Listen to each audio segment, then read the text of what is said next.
kann mich erinnern, ich bin unterwegs gewesen, wenige Tage oder wenige Wochen, nachdem ich quasi in dem Dorf angekommen bin.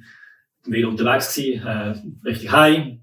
Da kommt so ein altes Mannli auf einem Töffli, holt mich ein, fährt parallel mit mir, fängt an mit schwätzen, der kennt meinen Namen, der kennt meine ganze Lebensgeschichte, hat mir erzählt, was er alles über mich weiss. Ich habe nur geschaut, ich habe den Mann noch nie gesehen.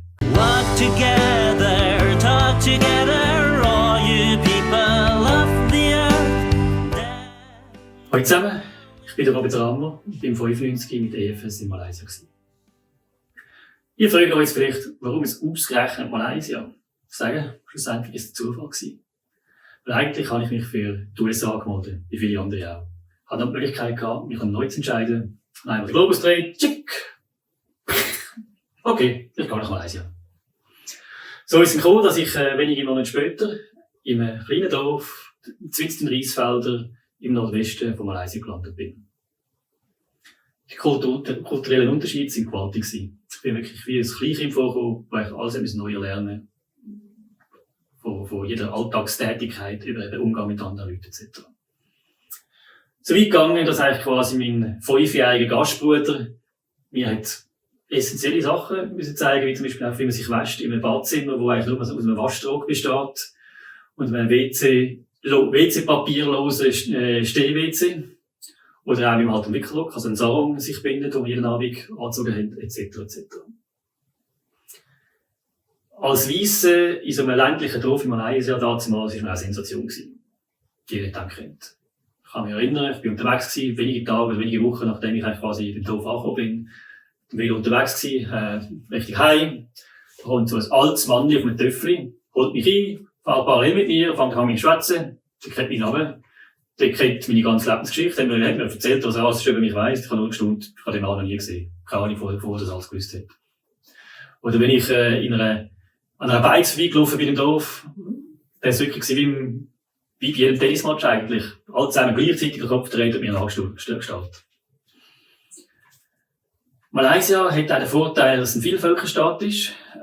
Es sind etwa 50% oder über 50% Malayer, die vor allem Muslims sind, und hat sehr grosse chinesische und indische Minderheiten, die dann auch ihre entsprechenden Religionen pflegen. Ich bin dann auch in einer Klasse gekommen, die sehr durchmischt war.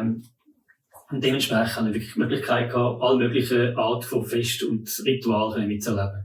Von Hochzeiten, malayisisch-muslimischen Hochzeiten über chinesische Hochzeiten, indische Hochzeiten, höchste muslimische Viertage etc. Es ist auch, wir haben eigentlich sehr gut Zusammenhalt in unserer Klasse, und unsere Klasse ist eigentlich sehr offen und tolerant gewesen, und wirklich, also wenn zum Beispiel, wenn ein muslimischer Viertag stattgefunden hat, hat es auch gegeben, dass wir alle zusammen dann quasi die entsprechenden Klassenkollegen sind besuchen, verwöhnt worden sind. Das Gleiche auch, wenn es quasi irgendwelche buddhistische, hinduistische, also zum Beispiel Deepavali, einer der grössten Viertage und so weiter, von der Inder stattgefunden hat. Und so ist es eben, ich meine, eigentlich auch mit meinem Gastvater, der Lehrer war an dieser Schule, der total viel Leute gehabt, also dazu geführt hat, das ist auch jedes Wochenende ist zu 3 bis 5 Hochzeiten eingeladen gewesen, und hat mich immer wieder geschleicht gehabt. Das Extreme kann ich mich erinnern, das ist, Hari Raya Haji gewesen, das ist einer der höchsten muslimischen Viertage. Da bin ich durch Kollegen an 10 verschiedene Familien geschleppt worden, und überall, quasi habe ich mir noch eine volle Mahlzeit im Bauch geschlagen. Wirklich nach dem 10. Mal essen am Tag habe ich kein Wissen mehr gebracht.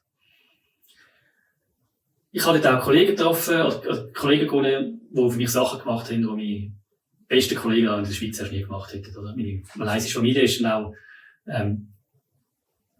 hat in diesem Jahr Pilgerreise nach Mekka gemacht, ist mehr als mal weg gewesen. Ich konnte dann mit einem indischen Kollegen verbringen. Und dann sind wir in einem ganz kleinen Zimmer gewesen. Mein Kollege, seine ältere Schwester und ich. Und es ist wirklich so weit gegangen, dass die Schwester von ihm die ganze Zeit auf einer dünnen Matratze am Boden verbracht hat, geschlafen hat, damit ich den Respekt in dieser Zeit habe. Und etwas, was sich in der Schweiz nie vorstellen kann.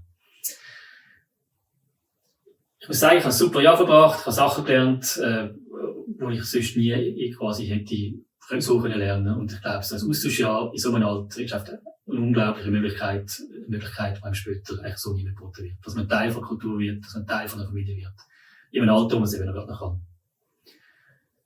Ich muss auch sagen, das Austauschjahr hat für mich, auch für meinen weiteren Lebensabschnitt, total lebensverändernde Funktion gehabt. Also, studienmässig habe ich mich für das Fach entschieden, wo ich sonst später selber, ich sonst nie genommen hätte.